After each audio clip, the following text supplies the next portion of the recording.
Camera panning. Monkey wrench macro. No pan X, no pan Y added to the camera H struct. Index. Here's the new function we added with a direction vector for panning on the X and Y. Make sure that direction vector is valid. Temporary reference to the camera. The boundaries of the renderable region. The scale factor for panning. Converting the enumeration of the zero basis to a span in discrete units. The new X, Y origin of the camera that may or may not be persisted. If camera snapping is on, we move by exactly one zero basis tile to create that snappy motion because the point will resolve to a new tile.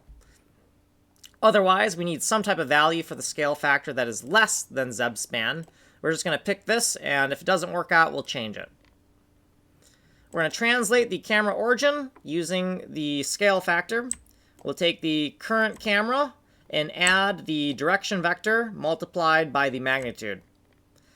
If the candidate X is outside of the bounds of the renderable region, then we will refuse to persist the change, and no pan X will be set to either -1 or +1, depending on which boundary we have exceeded. Otherwise, if we're in bounds, we're going to unset no pan X and persist the new origin on the X-axis. This is the same concept, but the Y-axis. A to-do note in Camera H VP1. What we did previously, fixes, and a whole bunch of notes that we do not have time to go over. What we did in this video. If you want me to go into more detail, you can go to this playlist here. You have been on video number 113.